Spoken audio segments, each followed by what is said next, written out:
visi kita kan kembali teknologi ya. Kalau komponen aja masih tergantung dari orang-orang, tentunya akan sulit gitu untuk mencapai kembali teknologi tadi. Saya tuh merdeka baru kali ini. Gitu. Gitu. Ya. Masalah klasik tapi kayaknya perlu ditanamkan kalau terus itu aset. Sebenarnya sih kalau yang menarik itu yang mengenai non teknis ya. Iya menarik. Yang tadi kolaborasi mungkin lebih ke optimalisasi di sisi waktu ya, karena memang prototyping tuh. Teman pintar, selamat datang di Diskon. Berbagi mimpi, kolaborasi ide dan solusi.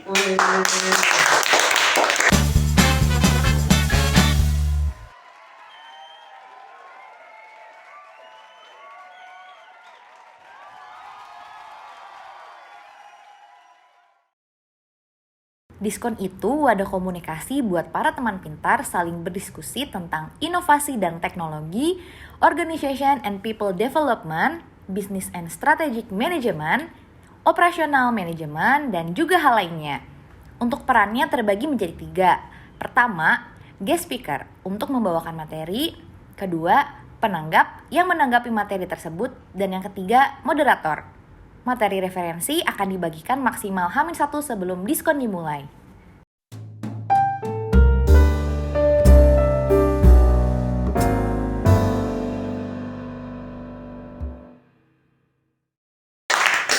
Kembali lagi di Diskon Hemat, hebat dan bermanfaat. Bersama saya Arkam yang akan memandu jalannya diskon kali ini. Topik diskon kita kali ini adalah tentang produk prototyping. Kita akan bahas topik ini dengan para expert yang sudah hadir di studio 2 ya. Di sini ada di sebelah kanan saya ada Mas Niam. Selamat datang Mas Niam. Mas Niam itu dari bagian System Engineering, divisi EPP, lead cluster elektronik ya. Oke. Kemudian di sebelah sana ada Pak Sri Yuniardi. Selamat datang Pak Didi. Biasanya saya panggil Pak Didi ya. Gak apa-apa ya Pak ya? Oke. Pak Didi juga sama dari bagian Sistem Engineering, divisi EPP, klasternya dari klaster radio frekuensi Pak ya? Yes. Di sebelah kanan Pak Didi ada Mas Pungki. Selamat datang Mas Pung. Selamat datang. Nah Mas Pungki sendiri ini dari divisi TRDC ya Mas? Yes, bagian apa Mas? Teknologi Development dan IP Management. Oh, IP Management. Oke. Dan terakhir ada Kang Ligar. Nah, Kang Ligar ini dari bagian Sistem Engineering, divisi EPP, klaster apa? Mechanical and Product, Design Product. Mechanical and Design Product. Oke. Nah, di sini kita sudah kehadiran dari beberapa expert ya. Ada dari elektronik, kemudian ada Pak Didi, mungkin yang udah paling senior di sini, pengalamannya yang paling banyak. Kemudian ada Mas Pungki juga dari Teknologi Research and Development Center ya. Lalu ada Kang Liga dari sisi mechanical-nya. Oke. Pada umumnya, bahasa prototype produk itu sendiri memiliki cakupan yang luas. Namun, pada pembahasan kali ini kita akan batasi hanya pada produk prototype elektromekanik saja. Atau hanya sisi hardware-nya saja. Kemudian, prototype itu apa sih? Nah, prototype sendiri itu bisa dikatakan sebuah sampel atau model awal yang dibangun untuk menguji produk atau konsep. Atau sebuah alat untuk membantu perusahaan memecahkan masalah dan mengambil keputusan. Setidaknya ada 3 jenis prototipe produk. Pertama ada prototipe konseptual, kemudian prototipe fungsional, dan prototipe praproduksi. Untuk lebih detail, lebih rinci tentang produk prototyping ini, bagaimana sih pentingnya sebuah produk prototyping, lalu tujuannya apa, manfaatnya apa, hingga pengalaman-pengalaman menarik dari para expert itu apa saja, langsung aja kita tanyakan ke Pak Didi dulu mungkin ya. Pak Didi, sebetulnya produk prototyping itu seberapa penting sih dalam sebuah proses pengembangan produk? Lalu tujuan dan manfaatnya itu apa saja? Silakan Pak. Oke, terima kasih atas pertanyaannya. Menurut kami, prototype sangat penting ya. Karena apa? Karena untuk membuat suatu produk akhir yang berkualitas itu kan perlu uji coba. Artinya dari para engineer itu untuk membuat suatu produk itu harus diawali dengan mungkin membuat konsepnya, membuat diagram bloknya, kemudian simulasi, kemudian membuat suatu produk yang menggambarkan ini produk akhirnya seperti apa, sehingga pada saat prototyping itu kan pasti akan ditemukan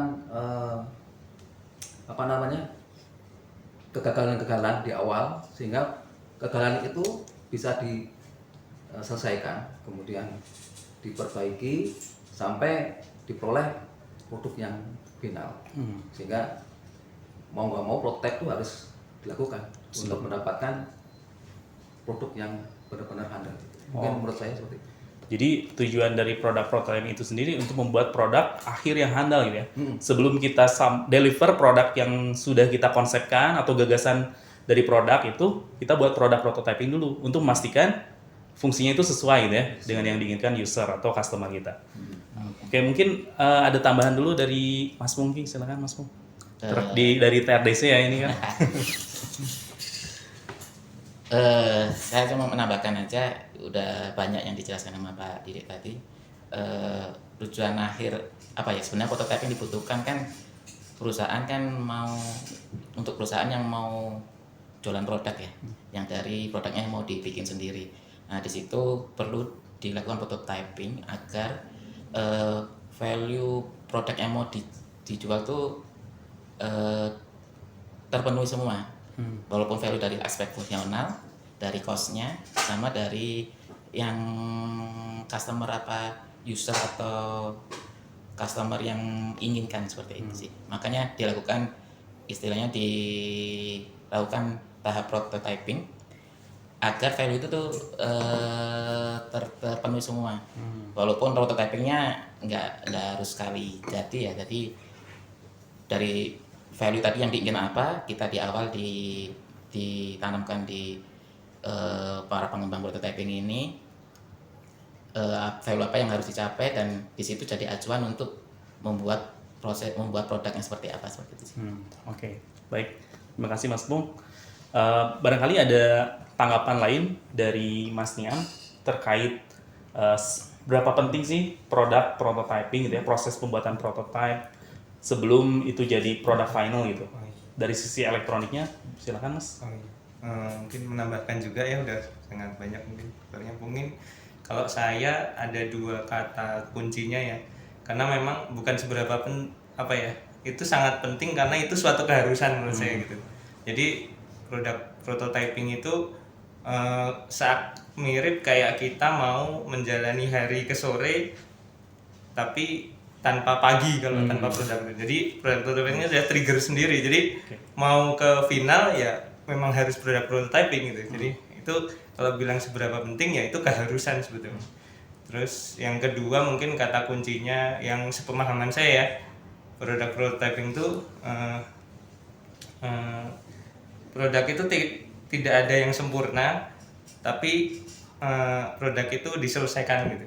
Jadi kayak gitu sih yang ya sepemahaman saya ya. Jadi diselesaikan di situ ya mencakup ya poin-poin apa yang sudah misal contohnya tadi poin-poin secara fungsional jalan gitu, itu selesai gitu, bukan kesempurnaan yang dicari tapi selesainya yang dicari. Pemenuhan terhadap requirement gitu ya, di awal ini.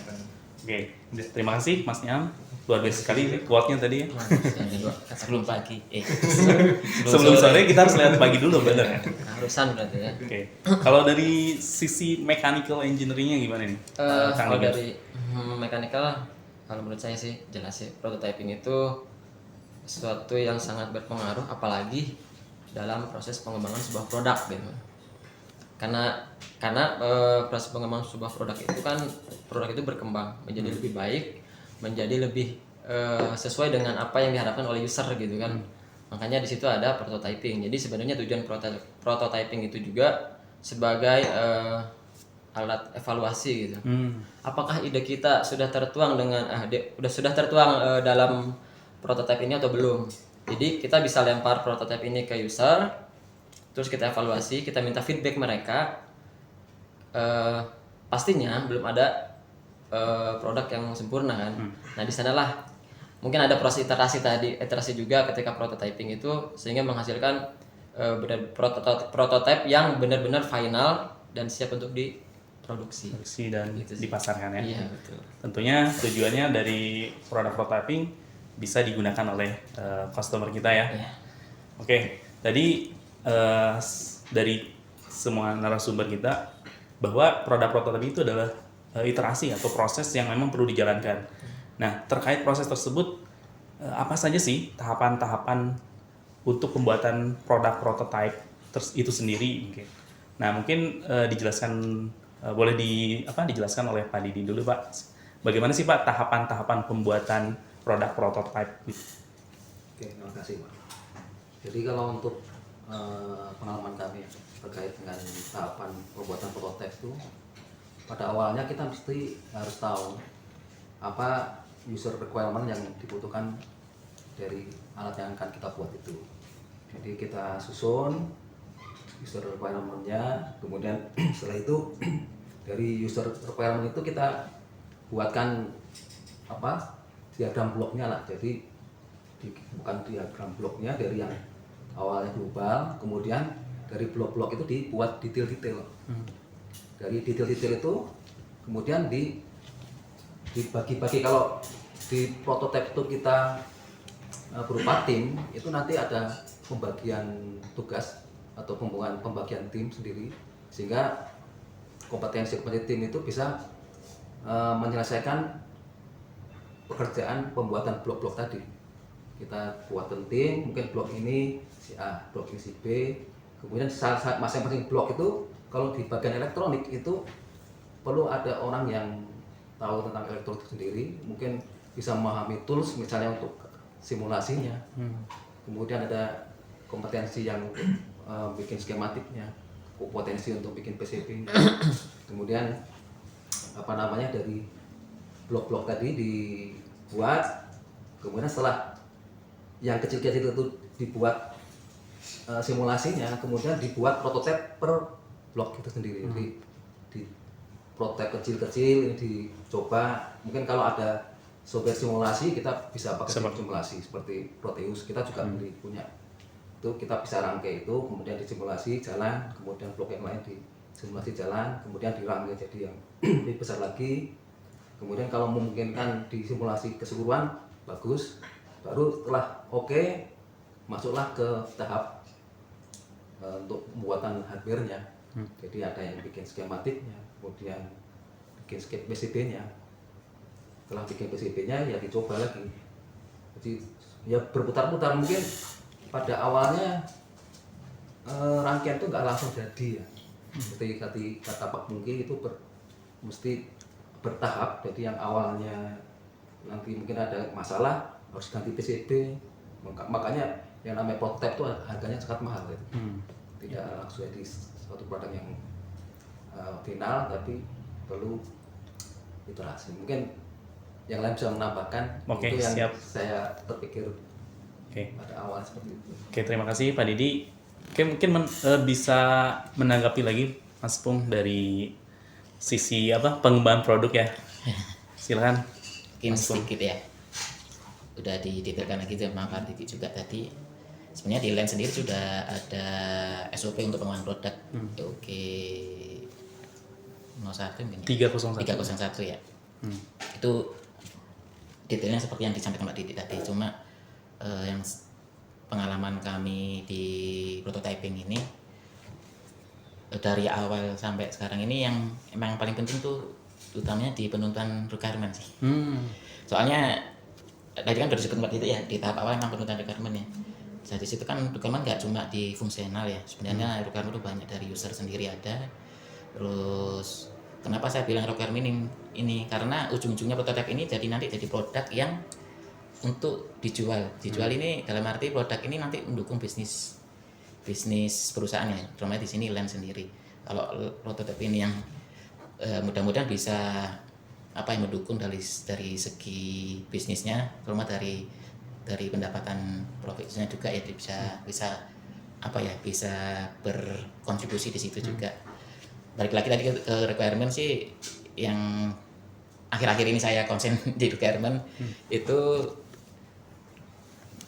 pengalaman dari dulu kan cuma fungsionalnya, ternyata ada di user requirement juga, di mana user minta bagaimana mau operasiin produk ini nanti nanti di implementasinya gimana. Kemudian yang penting ada cost di situ juga. Kemudian yang kedua juga kita harus memperhatikan produk ini bakal nanti diproduksi seperti apa, di manufaktur di mana dan seperti apa. Jadi kita harus memahami juga kemampuan manufaktur yang nanti kita pilih. Jadi nanti waktu desain kita udah jadi requirement juga di sisi kita untuk mendesain si prototipe tadi. Kemudian juga kita harus memikirkan juga di requirement ini bagaimana nih prototipe ini, produk ini nanti di testing, diuji seperti apa. Jadi nanti semua requirement dari model jadi fungsional, dari lingkungan ya environment sama kemudian user, biaya juga dibatasi. Nanti pengeluaran kita waktu desain membilang komponen kan. Kemudian dari sisi bagaimana produk nantinya diproduksi di mana. Nanti kan kita harus milih, kita harus tahu di awal tuh nanti bakal diproduksi di manufaktur A. Kita lihat ini kapabilitasnya dia seperti apa, dia punya tool seperti apa.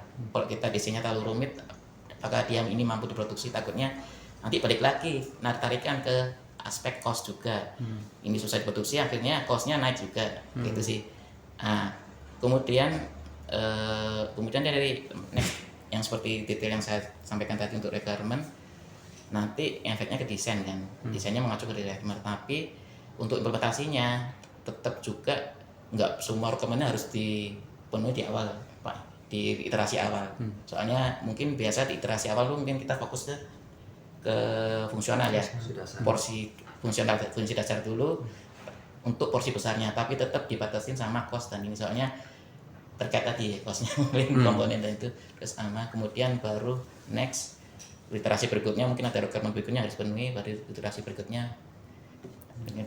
seperti itu sih.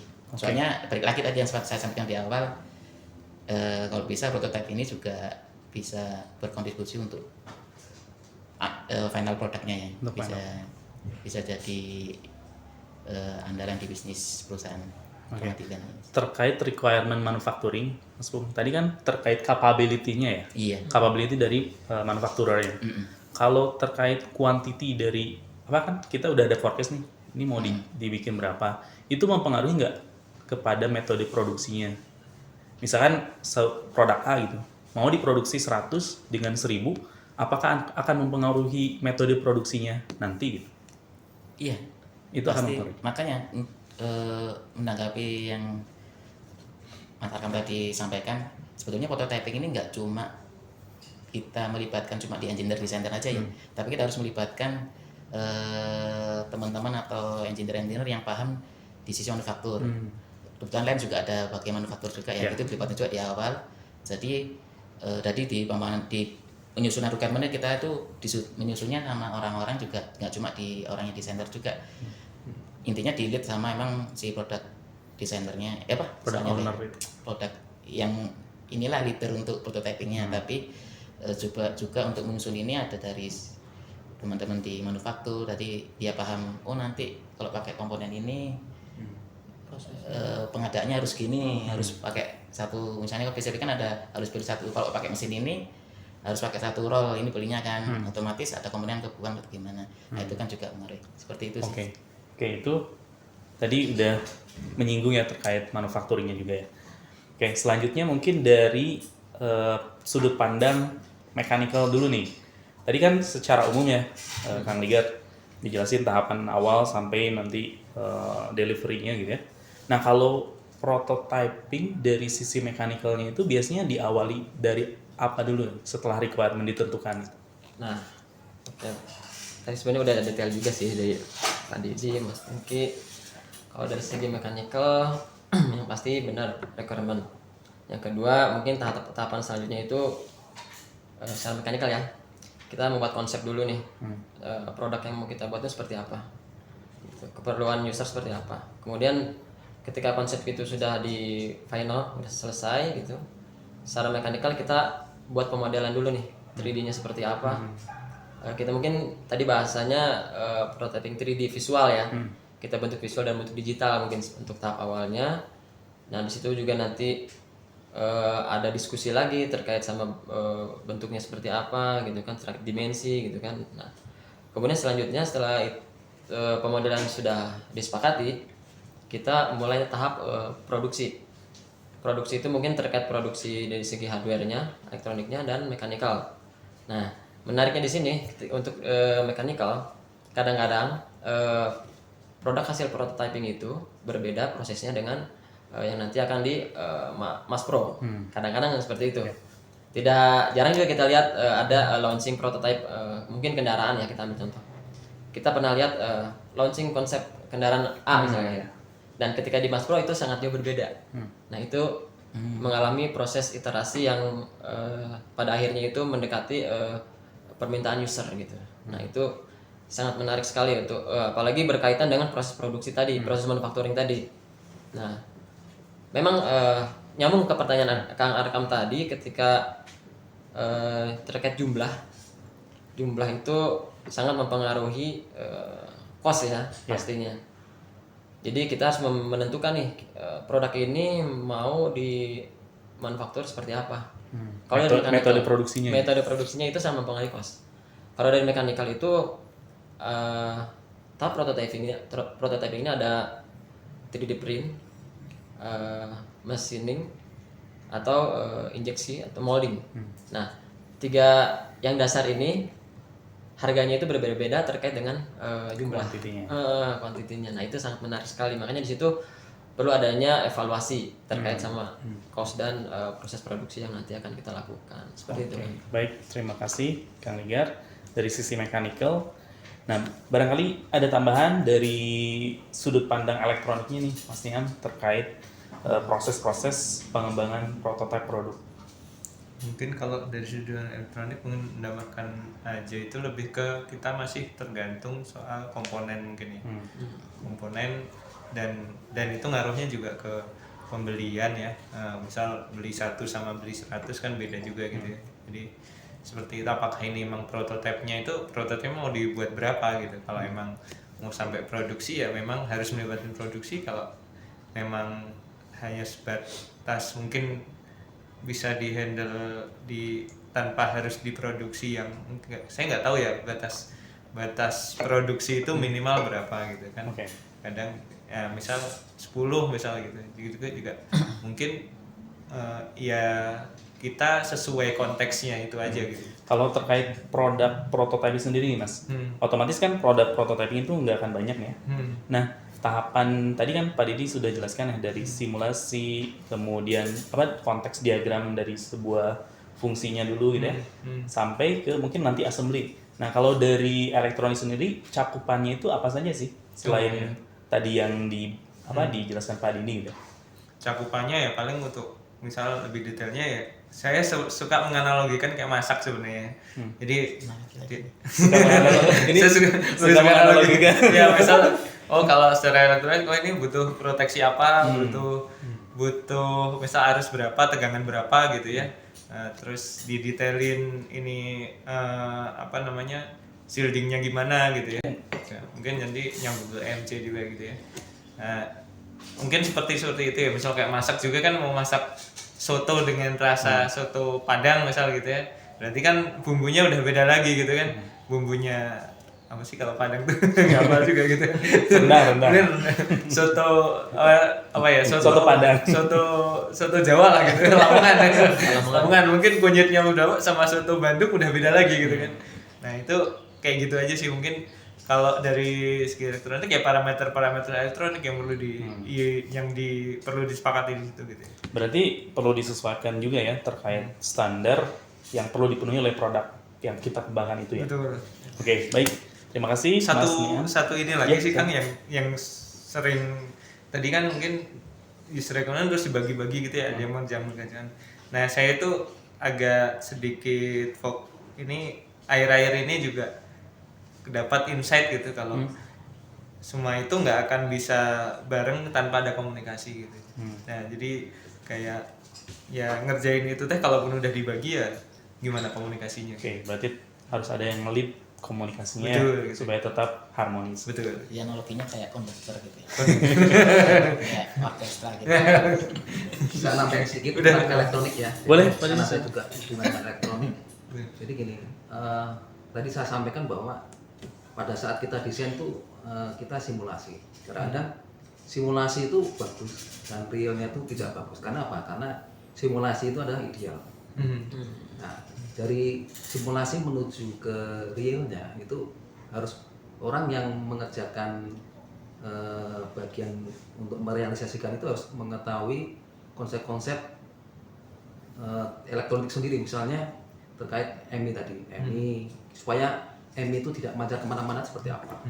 Kemudian terkait dengan apa namanya tata letak komponen, jadi yang engineer yang kompeten itu harus belajar tentang itu sehingga apa namanya tadi supaya hasil yang dibuat itu mendekati hasil yang tadi simulasi. Masih dalam toleransi gitu ya. Masih dalam toleransi dan bisa dipakai untuk ini bisa memenuhi requirement tadi sebetulnya. Jadi perlu apa keahlian di masalah tata letak segala macam itu harus dipelajari. Oke, terima kasih Pak Didi terkait heat dissipation, MI dan MC, mungkin nanti kita akan elaborasi lagi di sesi selanjutnya ya. Oke, kemudian tadi kan proses-prosesnya ternyata cukup panjang juga ya, iterasi. Panjang. Nah, mungkin selama pengalaman yang sudah cukup panjang nih, ya Pak Didi, Mas Bung, Kang Negar, Mas Niam, kira-kira bagaimana sih cara yang mungkin bisa kita lakukan untuk mengoptimalkan proses pengembangan prototipe tadi? Boleh mulai dari siapa nih? Dari yang wah, Dari Kang Ligar dulu deh, kayaknya udah siap nih. Kang Ligar. Dari Pak Ligar dulu. untuk optimalisasi ya. Ya. Optimalisasi agar Proses prototyping itu bisa lebih cepat. Terus selain cepat ya kualitasnya tetap lebih baik gitu ya. Lebih tepat ya. Terus apa lagi? Cost, biayanya juga Biaya. bisa lebih efisien. ya. Sebenarnya dengan adanya prototyping ini, menurut saya ya, itu salah satu untuk menurunkan penggunaan kos di masa yang akan datang gitu sebenarnya. Karena tadi tujuan tadi ya. Karena Contohnya gimana? Nah. Cost di masa yang akan datang tuh seperti apa? seperti apa? Ketika kita tidak benar-benar melakukan prototyping dengan benar gitu kan. Ketika produk sudah di mass pro, ketika ada masalah, yang pasti produk yang mass pro itu kita nggak jarang ya mendengar ada produk yang di recall kan. Ya. Nah Sering itulah sih. mungkin menurut saya dengan adanya prototyping ini juga sebenarnya juga udah mengurangi dampak tadi ketika Resiko tadi ya, penarikan produk yang udah di pasaran. betul sekali. Makanya di situ mungkin dengan cepat juga belum tentu baik ketika kita memaksakan prototyping dengan waktu yang sangat singkat, itu mungkin resikonya juga besar juga. Cuma memang harus diefektifkan juga ketika prosesnya gitu. Ketika kita sebelum mendesain itu kita harus mengetahui atau mungkin kita boleh berdiskusi dengan tim dari manufaktur tadi sehingga ketika kita mendesain itu sudah satu jalan nih, sudah satu informasi nih, prosesnya harus A atau gimana gitu. Jadi ketika membuat satu iterasi prototipe itu evaluasinya itu nggak terlalu banyak yang perlu diperbaiki. Mungkin salah satunya itu. Terus yang kedua dari segi mungkin kita bisa kolaborasi juga mungkin ya dengan pihak luar yang memang sebelumnya sudah melakukan proses prototyping. Misalnya dengan pihak universitas mungkin. Kita bekerja sama dengan pihak universitas dan kita tahu mereka telah melakukan proses prototyping, karena kan di tingkatan mahasiswa gitu kan, dosen mereka kan lebih cenderung menerapkan teori menjadi ke sebuah alat gitu kan. Nah mungkin kita bisa bekerja sama dengan mereka sehingga kita bisa memangkas iterasi yang tadinya itu harus beberapa kali iterasi menjadi satu kali iterasi dan sudah mendekati apa yang diharapkan. Mungkin sih dari saya itu sih. Oke, siap. Makasih Kang Ligar. Barangkali ada yang mau ditambahkan Pak Didi? Silakan Pak. Terkait optimalisasi proses ya. Oke, jadi kalau kolaborasi sudah yang disampaikan Pak Ligar, mungkin saya ada catatan ini terkait dengan desain kalau untuk elektronik itu kita bisa searching ya.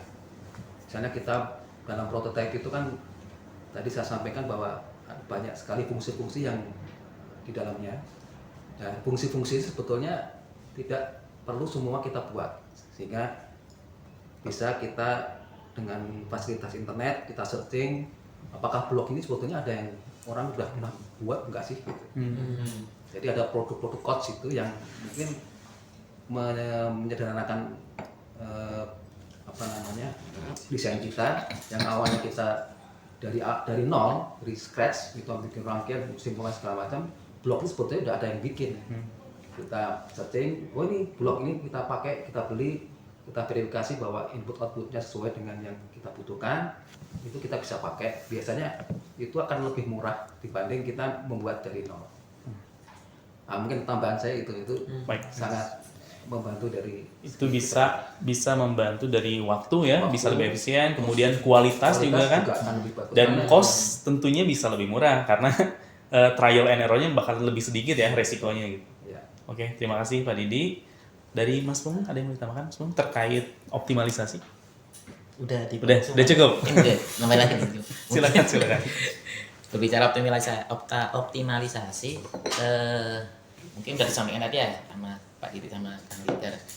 Yang tadi kolaborasi mungkin lebih ke optimalisasi di sisi waktu ya, karena memang prototyping tuh lumayan lama, jadi bisa jadi bagian yang unit untuk menunggu produk ini agak terlalu lama karena emang proses prototyping dulu kalau dimulai dari nol banget kita masih harus melewatin proof of concept-nya dulu. Nah, proof of concept-nya ini kita bisa kolaborasi dengan mungkin dari lembaga penelitian lain, bisa dari kampus atau dari lembaga penelitian lain yang udah melakukan proof of concept untuk produk ini. Jadi untuk sisi kita di industri ini tinggal mengemas atau membuat produk industri, desain industrinya seperti apa yang siap dijual, seperti itu sih.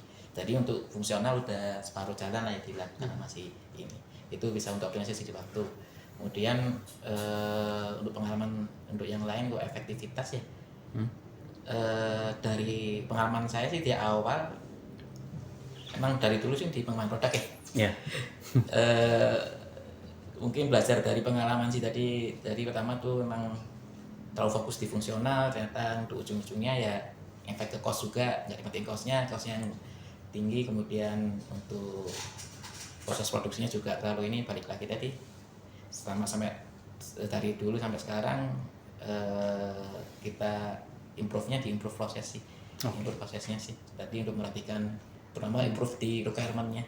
Requirement lagi. Apa requirement identification-nya? Requirement identification-nya. Jadi kalau kita semakin detail atau semakin banyak ininya kan berarti bisa membatasi ininya semakin apa ya? Kita prototyping kan sebenarnya kayak trial error ya tadi seperti yang disampaikan Pak ya.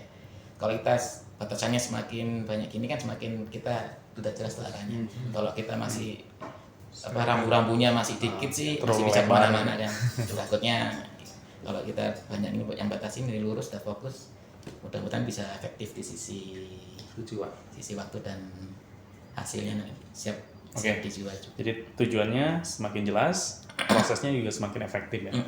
Karena kita tahu apa yang mau kita tuju. Barangkali Mas Niam ada mau ditambahkan lagi Mas terkait optimalisasi? Udah lengkap? Cukup? Paling tools aja sih yang yang ngerasa saya. Jadi soal tools ini mungkin sepele gunting gitu ya. Sampai di beberapa kerjaan saya itu sampai ada istilah gini, beli satu kurang beli banyak hilang gitu. Nah itu yang jadi ini tuh klasik banget gitu. Masalah klasik tapi kayaknya perlu ditanamkan kalau tools itu aset tapi kalau dibilang bersama nanti tanggung jawabnya juga nggak ada ya. Jadi emang perlu satu PJ atau apa yang memang ada buat manajemen aset ini, toolsnya aset. Jadi misal cari gunting kan bisa bikin burnout ya, misal cari gunting aja sejam sendiri gitu kan. Betul padahal hal sepele ya. Gitu. Oke, setuju sih. Tools sangat menunjang gitu ya untuk proses prototyping. Jadi quote-nya tadi ya. Apa tadi? Satu kurang, dua hilang. Banyak hilang. Oke. Oke, sebelum kita bahas lebih detail lagi, mungkin kita bisa nikmati dulu. Ini ada kebab ori ya namanya. Kebab mini, sorry. Kebab mini rasanya rasa ori. Kemudian kebab mini ini dari Umu Balkis Frozen Cimahi ya. Kalau misalnya mau order bisa kontak nomor yang tertera atau yang ada di link. Di mana produknya juga selain kebab mini ada tekwan, donat, canai dan seisapi. Silakan Pak Didi, Mas Pung, Kang Liga dan Mas Niam. Selamat menikmati. Terima kasih Kang Arkam. Dampi bisa. Ini tuh satu kurang banyak hilang. Banyak.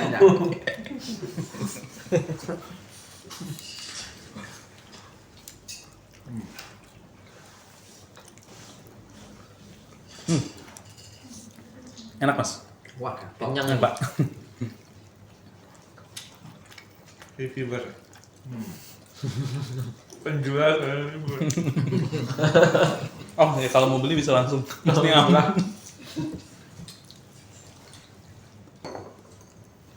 Gimana? Oke, terima kasih. Udah? Luar biasa. Oke, kembali lagi. Tadi kita sudah membahas ya terkait apa saja tujuan, manfaat, hingga bagaimana tahapan-tahapan produk prototyping. Kemudian cara mengoptimalkan juga kita udah bahas ya tadi di sesi sebelumnya. Lalu untuk menunjang proses produk prototyping ini, kompetensi apa aja sih yang diperlukan ya oleh personil-personilnya yang mengerjakan produk prototyping tadi?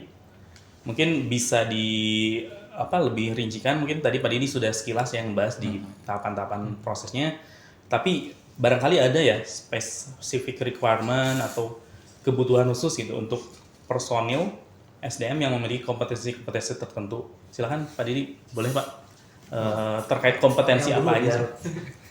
Oh saya. Saya masih Boleh. mikir. Oke, ini Pikir quote. bikin catatan nih. Mungkin untuk kompetensi itu tergantung dari ini ya, prototipe yang akan kita buat sebetulnya. Jadi produk akhir seperti apa.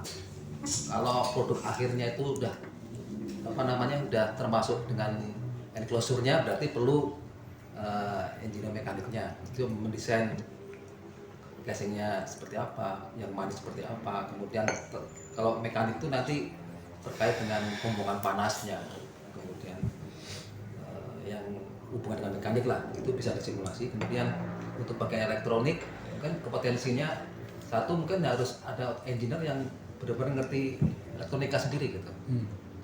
Nanti tahu cara kerja rangkaian itu seperti apa, sehingga nanti pada saat dia buat itu cara kerja dari rangkaian itu udah paham. Kemudian ada lagi kompetensi untuk bisa simulasi elektronik, jadi tahu rangkaian elektronik dan bisa menggunakan tools yang terkait dengan simulasi, itu juga perlu. Kemudian setelah simulasi, untuk membuat suatu hardware perlu juga engineer yang bisa membuat skematiknya. Kemudian dari skematik itu dikonvert ke PCB, harus ada orang yang bisa mendesain PCB. Atau biasanya skematik dan PCB itu kalau ada software tertentu itu sudah satu paket, sehingga kemungkinan skematik dan PCB itu jadi satu. Tapi untuk bikin PCB itu seperti yang sebelumnya saya sampaikan, itu perlu ada pengetahuan tentang tata letak komponen yang bagus seperti apa. Biasanya untuk yang sekarang ini kan rangkaian itu sudah ada campuran antara digital dan analog.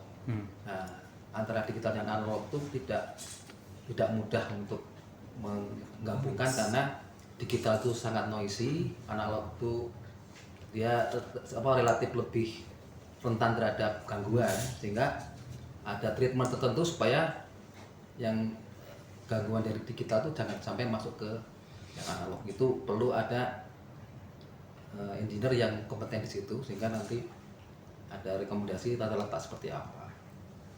Kemudian setelah itu mungkin ada kompetensi untuk teknisi sendiri, untuk seandainya PCB sudah jadi ya, untuk membantu memasang komponen. Terus Assembly ya. assembly. Kemudian nanti ada potensi yang masang wiring. Wiring. Integrasi, kemudian ada testing, mungkin penting juga itu harus mengetahui cara ngetesnya seperti apa dan menggunakan tools-tools yang dipakai untuk menguji itu harus paham juga. Mungkin sementara itu yang terbayang seperti itu. Oke, siap. Oke, cukup lengkap sekali ya terkait produk prototyping. Ada elektronik, mechanical, tapi tidak hanya kulitnya saja, tentunya ada pendetailan dari kompetensi-kompetensi tadi ya. Mungkin ada yang mau ditambahkan dari sisi mechanical dulu deh. Kan kompetensinya tidak hanya mechanical engineer ya. Kalau misalnya orang awam kan, oh ya udah, misalnya desain mechanical hanya itu saja. Padahal saya yakin di balik desain mechanical itu ada beberapa pertimbangan yang memerlukan keahlian atau pendalaman di kompetensi tertentu. Boleh dijelaskan mungkin Kang Ligar terkait hal tersebut? Oke, terima kasih Kang Markam. Saya mungkin mau menambahkan terkait mechanical ini, ya tentunya tergantung produk yang kita akan buat, apakah itu di bidang aeronautik atau di mechanical automation atau apapun itu kan tergantung kebutuhan dari user gitu. Tapi yang mungkin standar yang harus ada itu yang pasti desain produk yang pertama itu mungkin menurut saya desain produk, karena di situ mungkin ya secara belum masuk ke teknis detail tadi. Secara bentuk, estetik mungkin dari user pun mengharapkan sesuatu gitu. Makanya itu mungkin kita butuh orang-orang yang benar-benar di bidang desain produk tersebut. Selain itu juga ergonomis seperti apa. Nah, di situ juga terkait ergonomis juga sebenarnya yang saya tahu ada standarnya. Mungkin salah satu contoh itu desktop kerja ya. Berapa ketinggian meja, berapa ketinggian kursi gitu kan, sudut berapa sih display yang digunakan, itu kan ada standarnya. Terkait ergonomi itu sebenarnya udah ada standar, mungkin bisa dilihat aja seperti apa. Nah, analisis seperti itu dibutuhkan dari seorang desainer produk, mungkin menurut saya seperti itu yang pertama. Yang kedua dari segi mekanikalnya, yang pasti dia paham analisis mekanikal, mau statik atau dinamik. Terus kemudian analisis material terkait sama enclosure, mungkin tadi Pak Didi sudah menyinggung apakah enclosure ini bersinggungan dengan lingkungan luar atau bersinggungan dengan bahan elektronik bahan kimia lain. Nah, itu perlu adanya orang-orang yang memang di bidang material gitu, mengerti tentang material. Terus kemudian yang selanjutnya proses manufaktur nih, terkait prototyping, apalagi orang-orang kita butuh engineer yang bisa menganalisis ini produk ini sih manufakturnya seperti apa gitu, menggunakan metode apa gitu agar lebih optimal lagi. Nah, selain itu mungkin yang perlu dilakukan itu penggunaan software, karena mungkin zaman dulu belum sampai sekarang, zaman dulu itu belum ada ya software untuk membuat 3D seperti itu kan, untuk memvisualisasikan dalam bentuk digital. Nah, mungkin era sekarang ini bahkan mungkin untuk kedepannya pemodelan 3D ini dibutuhkan untuk proses prototyping. Sama satu lagi, ketika kita emang ingin melakukan proses prototyping itu sendiri, yang pasti kita harus bisa menggunakan tools tadi. Seperti yang Mas singgung, tools itu terkait alat dan terkait mesin yang akan kita gunakan gitu. Apakah itu mesin CNC ataupun mesin 3D printing. Nah, ya kita butuh operator untuk mengerjakan itu seperti itu mungkin. Oke. Wah, banyak sekali ya dari mechanical ya. Oke, mungkin dari elektronik mungkin Mas Nian nih. Kira-kira tadi selain Saya desain nih quote-nya ini. skematik gitu ya. Oke, kita lanjut ya. Oke, sekarang terkait kompetensi elektronik nih Mas Nian. Kompetensi Kira-kira apa sih yang bisa diperdalam lagi dari sisi elektronik gitu ya, kompetensinya, sehingga bakalan membantu sekali dalam tadi cost, quality sama time gitu ya, meningkatkan 3 itu tadi. Kira-kira kompetensi apa sih yang perlu dimiliki oleh electronic engineer atau tim elektronik yang terlibat dalam produk prototyping? Ya. Mungkin kalau dasarnya kayak ini udah mungkin malah udah lebih expert ya soal ya dari requirement apa, terus rangkaiannya gimana gitu ya, scratch-nya, terus di skematik PCB terus cetak gitu ya, terus fitting sama mekanik juga gitu ya. Tapi di sisi lain saya ingin menyoroti soal ini sih, proteksi engineer gitu. Jadi apakah itu proteksi secara power ataupun frekuensi gitu. Jadi mungkin karena kita terutama di produk sekarang kan mungkin Defend ID ya temanya ya. Jadi kan proteksi frekuensi juga makin gencar berarti Pak ya buat mungkin electronic warfare gitu. Atau proteksi power sendiri karena saya lihat beberapa kali iterasi juga itu karena dua ini gitu kebanyakan. Jadi secara elektronik ya. Jadi mungkin kalau yang tadi urutannya yang tadi bisa mungkin produksi elektronik seperti tadi gitu. Tapi mungkin ada satu yang pengen saya soroti sendiri tentang protection engineer gitu, proteksi tapi bagian elektroniknya gitu ya. Proteksi di sini maksudnya proteksi untuk elektroniknya atau metode ketika kita mau desain harus diperhatikan terkait proteksi elektromagnetiknya, frekuensinya atau overvoltage yang kayak gitu ya. Jadi pada saat desain sebenarnya ya. Oh, gitu. Seperti itu sih, terutama power sama frekuensi tadi. Powernya tinggi dan frekuensi tinggi. Kalau dari proses assembly soldering itu perlu ada ini nggak?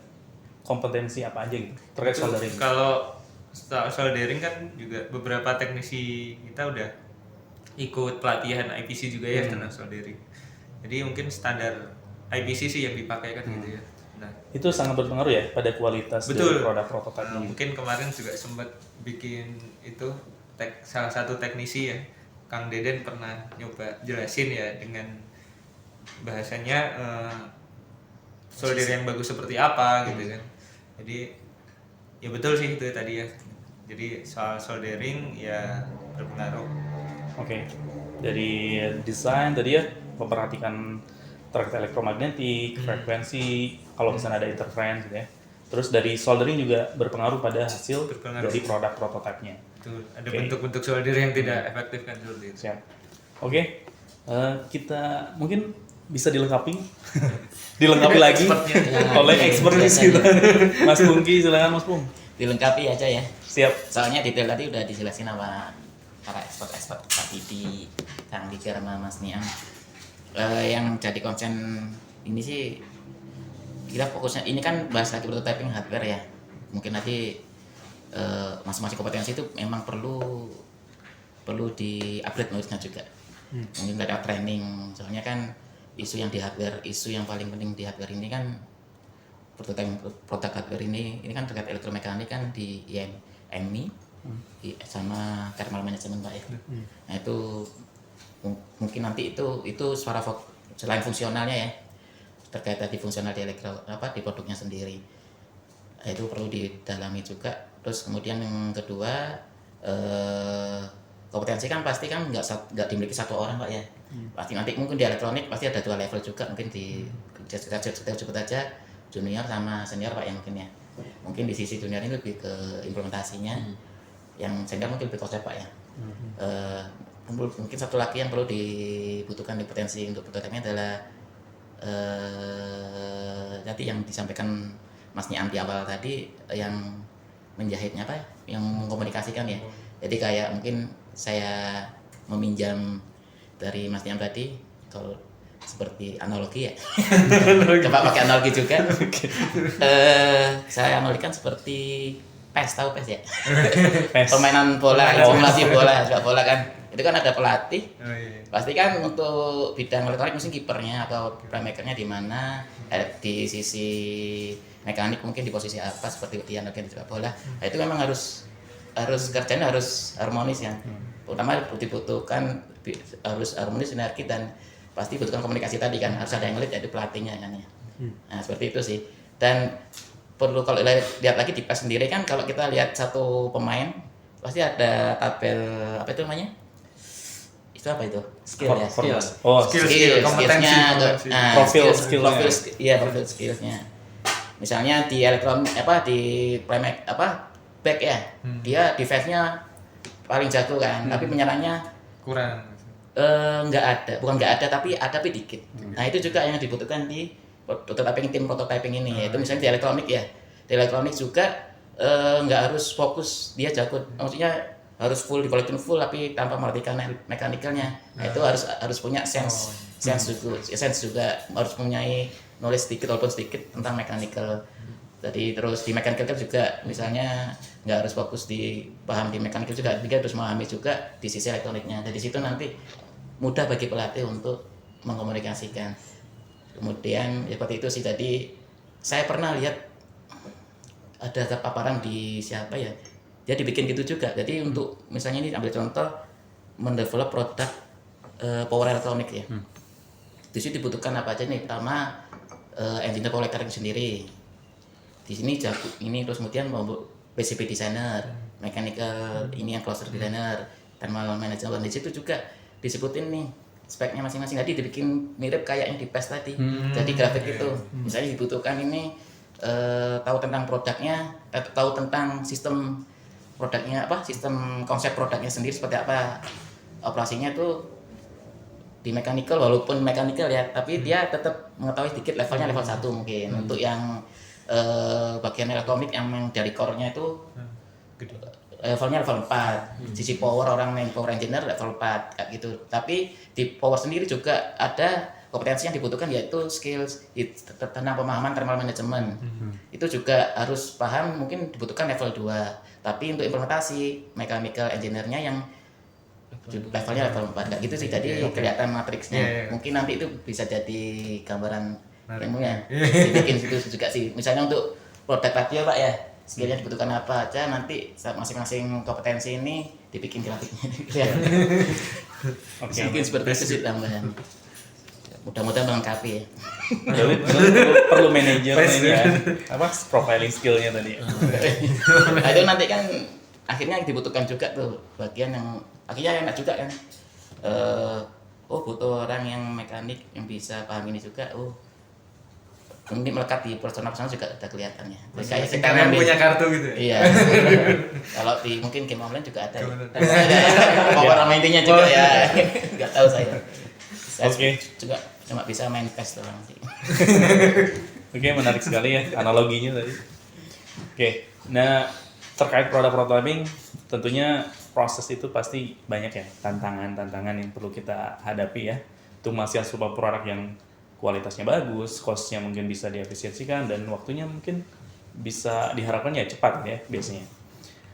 Nah, tantangan-tantangan yang sering dihadapi ya, kira-kira apa aja nih tantangan-tantangan yang sering dihadapi dalam proses pengembangan produk prototyping, dan barangkali nih boleh juga cerita nih ada, kalau misalnya ada pengalaman menarik selama proses ataupun selama di LAN mungkin ya, berkecimpung di dunia elektronik atau mechanical.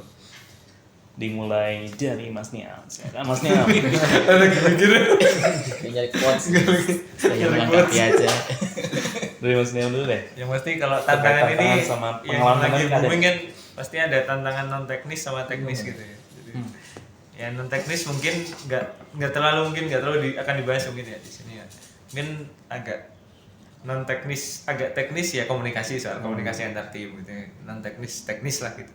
Kalau non teknis yang nggak bisa kita kuasain di luar tim sendiri ya, ada sebagai non teknis ya, entah kos atau apa gitu. Kalau tantangan secara dari apa ya, ini apa bagiannya gitu ya, dari bagiannya itu ya tadi sebenarnya yang saya pengen tadi soroti itu biasanya kalau ya soal proteksi tadi, entah dari proteksi powernya atau saya baru ngalamin kemarin. Oh gitu. Ini menariknya jadi, ini jadi ada perlu DC-DC yang apa namanya isolated, bukannya ya walaupun pengujiannya manual banget ya, ada dua alat yang perlu disuplai, tadinya mau disederhanakan dengan satu suplai gitu ya, ternyata pas pakai satu suplai terus yang satu di DC, dari groundnya kan masih sama ya karena non isolated ya. Itu yang satu jadi nggak mau nyala gitu ya. Padahal secara power dia seharusnya masuk ya dalam hitungan. Tapi ketika di beda apa grounding gitu bisa. Akhirnya solusinya DC-DC-nya isolated jadi bisa gitu ya. Contohnya seperti itu. Atau ya seperti itu sih mungkin ya contohnya. Ya itu soal proteksi mungkin soal ini juga Power management gitu ya. iya frekuensi proteksi frekuensi ya, manajemen power, manajemen frekuensi juga gitu ya, shieldingnya seperti apa, terutama mungkin kalau yang frekuensi tinggi gitu bisa tahu ketika mungkin pas contohnya kemarin pas flight test gitu ya, ternyata keganggu. Ini contoh salah satu proteksi ini dari sisi non teknis. Jadi kita nggak mengamati dulu sebelum flight test, ternyata di sekitar situ ada frekuensi yang sama misalnya. Gitu kan. Frekuensi interferensi. Iya. Jadi ada gangguan data. Tapi berhasil di atasnya. Tapi Paling. atas kehendak Allah masih disalahkan. Alhamdulillah. Oke. Kalau dari Kang Ligar gimana nih Kang Ligar? Tantangan mungkin ada juga cerita pengalaman menarik. Sebenarnya kalau yang menarik itu yang mengenai non teknis ya. Yang menarik. Pengen sebenarnya cuma di luar kuasa kadang-kadang. Ya kadang-kadang sih ya itu benar sih. Coba saya singgung, mungkin ada salah satu pengalaman juga ketika mungkin ya ada terkait kita udah desain nih, udah siap untuk produksi nih, ternyata dananya nggak ada gitu kan. Sedangkan waktu berjalan terus kan, nah itu tantangan kan buat engineer nih. Dan waktu nggak berjalan, waktu nggak berhenti. Tidak berhenti, waktu masih tetap segitu, jarak deadline-nya gitu kan. Quote-nya apa nih quote-nya? Dia saya tunggu quote tadi. Mas punya apa aja. Nah itu tantangan tersendiri bagi engineer ya. Jadi engineer itu bagaimana caranya untuk mengoptimalkan lagi proses berarti kan. Jadi engineer itu harus tahu, bukan harus tahu, harus memang mempredisikan hal itu gitu. Ketika pendanaannya terlambat seperti apa, atau mungkin ketika ada aja sih ya, ketika perjalanannya itu ketika itu requirementnya ada yang berubah. Nah itu mungkin tantangan tersendiri bagi engineer ya. Ketika dia udah mendesain sesuatu produk dan udah siap di prototyping, ternyata di perjalanannya ada perubahan. Nah di sana ada modifikasi. Nah mungkin itu tantangan tersendiri karena hal itu harus diambil oleh dia gitu kan dengan waktu yang terbatas. Nah itu mungkin menurut saya itu salah satu tantangannya. Seperti itu. Oke. Mungkin yang lain bisa nambahin. Kalau dari Mas Pung gimana Mas Pung? Saya melengkapi Punya tantangannya. nanti bertanya. balik lagi. Tantangan apa jadi? Tantangan selama proses produk prototyping dan Sama mungkin apa? barangkali ada pengalaman menarik nih yang bisa menginspirasi kan ya pengalaman menarik. para penonton yang teman pintar semua. Para penonton ya. Tantangan sih yang paling belum bisa di ini tuh balik lagi ke analogi tadi bola. Oke. Bola itu kan ada pelatih ya. Pelatih emang ngurusin teknis gimana nih biar goals menang bisa jadi menang gitu kan, permainan juga bisa sesuai, bisa tujuannya menang tadi pertandingan. Tapi kan ada juga manajer yang ngurusin administrasi. Nah tantangan terberat biasanya tuh untuk prototyping pelatih dan manajer dari satu orang ini, jadi dirangkap. Jadi itu yang tantangan yang paling berat menurut saya sih, karena fokusnya terbagi. Soalnya untuk teknis pun perlu emang harus fokus juga, dan untuk sisi pengurusan asuransi dan manajer itu harus dibedakan juga orangnya seperti itu sih, biar masing-masing fokus dan goalsnya benar-benar nggak ada satu tahap yang dilewati gitu. Atau baik tadi biar requirement benar-benar yang disusun itu emang bisa menggait bener nih proses prototyping ini. Untuk tantangan berikutnya sih untuk sekarang, untuk balik lebih ke teknis lagi sih, yang sama disebutkan Pak Didik tadi yang awal Pak, simulasi kan ideal ya. Tapi waktu proses implementasi itu kan banyak sekali ininya goib setan-setannya.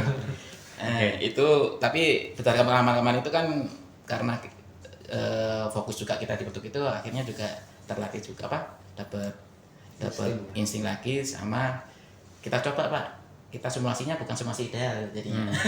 Diganggu-ganggu, ditambahin yang setan-setannya tadi, jadi ketahuan dari situ prosesnya. Terus yang kedua untuk saat ini sih kan apalagi di produk hardware ya, elektronik mekanik tuh kondisi sekarang tuh sejak pandemi itu terjadi chip shortage itu kelangkaan komponen. Oh, iya. Bukan kelangkaan ya, ketidakstabilan stok komponen. Waktu kita desain, oh nggak ada. Tapi waktu kita mau prototipe ternyata ada. Tapi yang kita pilih tadi udah nggak ada juga. Jadi kalau kita lihat di ini di sourcing komponen tuh ininya bukan obsolete, bukan obsolete ya, tapi cuma nggak ada stok aja. Tadi sebenarnya gitu ya. produknya masih ada tapi stoknya habis. Mungkin segitu sih, mungkin bisa jadi nanti ucapin nama Pak Didi. Oke, barangkali dari Pak Didi Pak pasti banyak nih pengalamannya selama di Land sendiri kan join dari tahun 95 ya Pak ya? Ya. Sekitar segitu. Nah mungkin barangkali Pak ada tantangan apa aja sih yang bisa di-share ke teman-teman? Barangkali ada pengalaman menarik juga yang bisa menginspirasi teman-teman di sini ataupun menarik teman ya. pintar yang sedang menonton. Nanti saya tambah Ya. Tadi sebetulnya jawabannya udah di ini, udah semua. Siap. Kalau menarik itu mungkin ini, biasanya kan Land itu ini Pak, ada project ya. Ini ada project itu membuat prototipe saja. Jadi terutama untuk di militer itu pernah kita dapat orderan, tapi itu outputnya adalah prototipe. Tapi oleh karena project itu kan dibatasin waktu dan outputnya sangat ya cukup banyak, dibatasi 1 tahun, dan itu membuat engineer tuh ya harus ketat lah ininya, scheduling untuk membuat prototipe itu satu. Yang kedua, pengalaman juga untuk pembuatan produk itu waktu itu pas, terutama untuk yang radio ya, pengalaman radio itu dari prototipe yang ada, kita pernah awalnya udah bikin prototipe. Nah, untuk bikin prototipe, kemudian ini sebetulnya prototipe itu belum 100% masih iterasi, masih berjalan. Tapi oleh karena ada keputusan politik bahwa ini harus produksi segera gitu. Jadi dari yang prototipe yang ini kira-kira 75% atau 80% harus jadi 100% itu dalam waktu yang sangat singkat. Ini mungkin nggak ada setahun untuk supaya, karena kontrak 1 tahun, maka ini yang diselesaikan tuh hanya berapa bulan aja. Yang dari 75% jadi 100% ini prototipenya ini harus dikebut, terus harus desainnya dirubah gitu. Akhirnya itu benar-benar kerja sampai di rumah bisa nggak tidur. Itu pernah kita sharing gitu.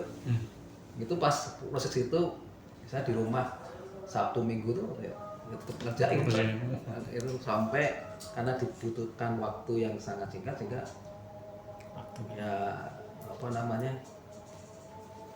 ya terpaksa harus kerja ekstra gitu. Alhamdulillah itu jadi dibantu oleh tim yang lain, sehingga itu menurut saya yang paling berkesan bagi saya untuk sampai segitunya untuk membuat prototipe itu, karena waktu Tadi Pak ya. Oke. Terima kasih banyak Pak Didi tadi sharing pengalamannya, sangat menarik sekali. Oke, kita tiba di akhir sesi di mana sebagaimana tagline diskon kita, berbagi mimpi, kolaborasi ide dan solusi. Nah, barangkali di sini nih dari Bapak-bapak narasumber semua nih ada mimpi yang ingin dibagikan terkait produk prototyping. Boleh dimulai dari Mas Niam lagi. Ini paling susah ya. Minum dulu. Habis.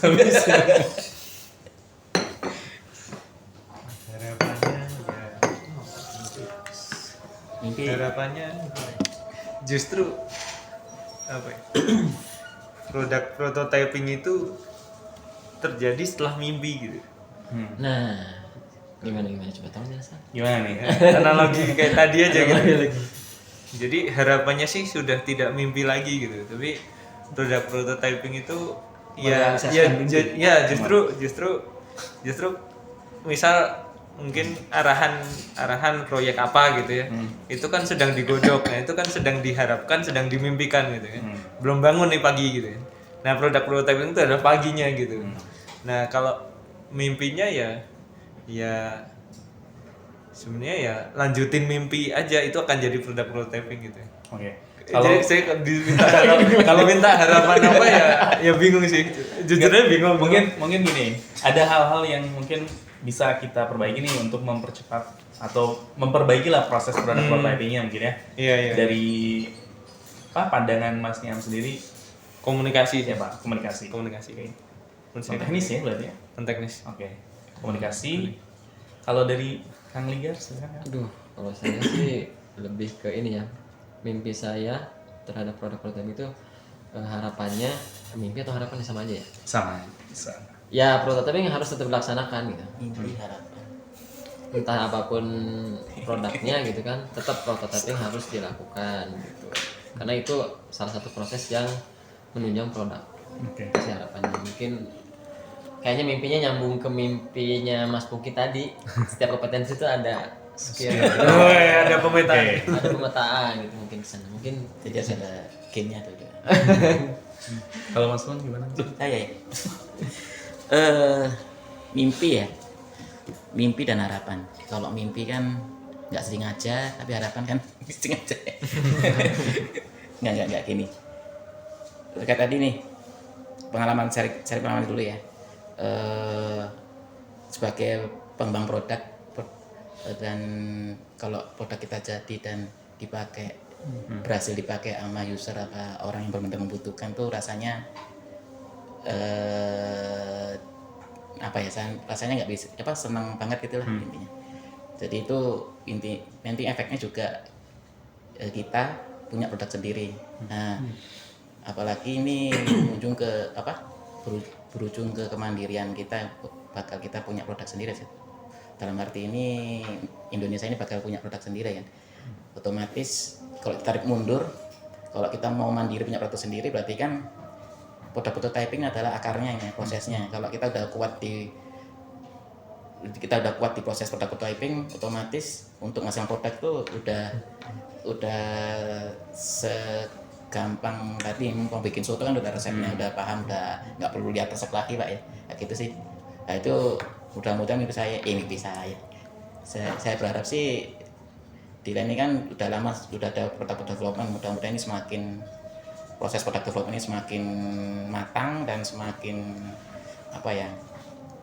matang karena dan untuk semua bidang, kebetulan lain ini banyak bidangnya juga, jadi semakin matang untuk semua bidang biar tadi semakin cepat juga kita punya produk yang bisa diandalkan dan Indonesia sendiri punya produk sendiri sih, bisa mandiri juga, nggak tergantung dengan produk negara lain. Baik, Seperti itu. Oke. Last, Pak Didi, barangkali ada yang mau di-share dari mimpinya Pak. Silakan Pak. Apa ya? Tadi udah diceritakan Pak. Jadi betul tadi Pak Punggi, terkait dengan produk tadi. Kita sebagai developer itu merasa bahagia kalau seandainya produk itu dipakai dan itu handal. Saya punya pengalaman waktu itu. Jadi tahun 2004 kalau nggak salah.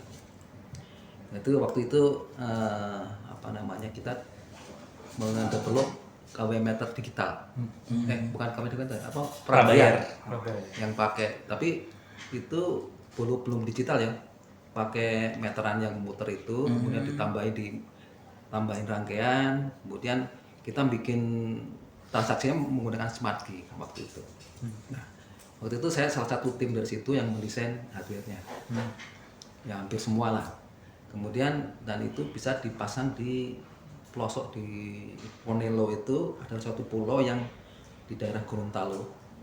Dan saya waktu itu sempat ikut instalasi di sana.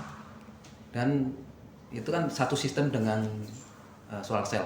Artinya kita tuh bagian dari satu sistem yang untuk menerangi pulau itu. Sebelumnya itu nggak ada listrik sama sekali, dan teman-teman di sana yang bilang, Pak, saya itu merdeka baru kali ini gitu. Jadi dia ada listrik itu, dia senang sekali dan bahagia bahwa ini sekarang baru merdeka, yang sebelum itu belum merdeka. Kami merasa kita bagian dari membahagiakan mereka, itu salah satu yang jadi ya senang lah. Itu yang pertama. Yang kedua, mimpi jangka panjang. mimpi jangka panjangnya adalah sekarang itu Indonesia itu tergantung sama luar negeri, Pak. Komponen seperti tadi disampaikan Pak Pungki, kita sekarang prototipe, kita online ada, besok nggak ada. Artinya sangat tergantung. Kita nggak bisa mandiri selamanya sebelum kita punya, betulnya di Indonesia itu harus ada pabrik komponen sendiri gitu. Sehingga kita nggak tergantung kalau nanti kita misalnya ada konflik dengan Amerika katakanlah, di blok nggak bisa main apa, kita nggak bisa apa-apa gitu. Kita nggak punya produk, awalnya desainnya udah rapi, udah jalan, tapi di-cut sama negara yang punya komponen itu, kita nggak udah harus ganti lagi. Artinya kan sangat rentan terhadap itu Supply chain dari komponennya. komponen itu sendiri. Kalau kita di Indonesia itu punya pabrik sendiri, punya komponen sendiri gitu. Sehingga kalau ada blok-blok itu kita udah pakai yang internal. Sehingga mimpi saya jangka panjang Indonesia itu harus punya pabrik komponen sendiri sehingga kita bisa lebih mandiri lagi. Mungkin gitu, Pak. Siap. Terima kasih, Pak. Mudah-mudahan ya. Amin. Amin. Amin. Ya karena itu sangat visi kita kan kemandirian teknologi ya. Kalau komponen aja masih tergantung dengan orang, tentunya akan sulit itu untuk mencapai kemandirian teknologi tadi. Betul. Oke, baik. Terima kasih banyak pada para narasumber yang sudah hadir di diskon episode kita kali ini. Oke, teman pintar, demikian episode diskon kita kali ini. Banyak sekali yang bisa kita ambil pelajaran dari para expert yang sudah hadir di studio ini. Semoga kita bisa ambil ilmunya. Silahkan teman-teman bisa tulis di kolom komentar apa yang bisa diambil dari obrolan atau diskusi kita kali ini. Dan gimana pendapat teman-teman terkait diskon episode kali ini, silahkan tulis di kolom komentar. Dan bagi para teman pintar yang tertarik untuk membagikan mimpinya, seperti para narasumber kita yang datang hari ini, silahkan akses link yang ada di deskripsi. Sampai berjumpa kembali di diskon episode selanjutnya. Tetap semangat, tetap outstanding, tetap di Diskon. Berbagi mimpi, kolaborasi ide dan solusi. Terima kasih semuanya, Kak Rika. Kak Rika, makasih banyak.